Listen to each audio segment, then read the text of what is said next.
शुरू हो छठा पर्व, अब जानू मिलो भी बोल कर। ए जानू कल से शुरू हो छठा पर्व, अब जानू मिलो भी बोल कर।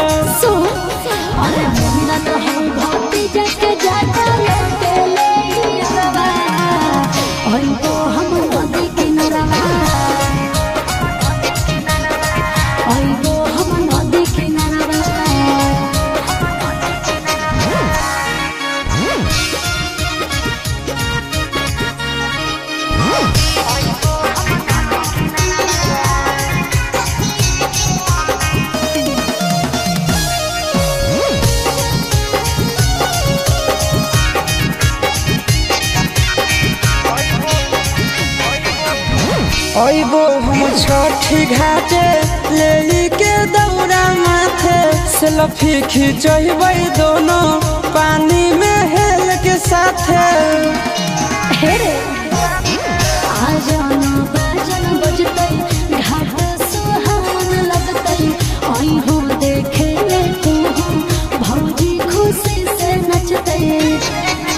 संझ के की भोरे में गे जानू तो के कर जोड़े में गे। ए जानू संझ में की भोरे में गे जानू तू के कर जोड़े में गे।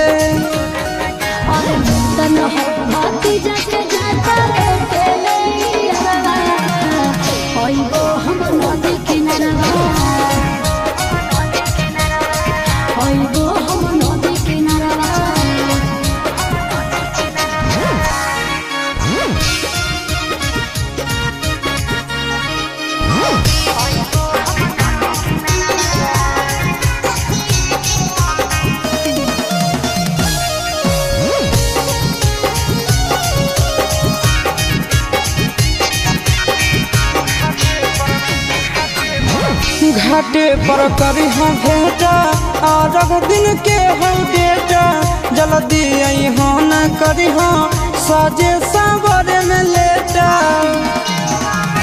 सुन पहले उठ के भोरे हो न हम करबो तोरे, कह दे बउआ बहियो घाट मम्मी के जोरे। आगे साथ में रहता हूँ चिंटू आशीष, मिले के मौका न करी हो मिस। ए जानू आगे साथ में रहता हूँ चिंटू आशीष, मिले के मौका न करी हो मिस। अरे मन तन हो भाती जाके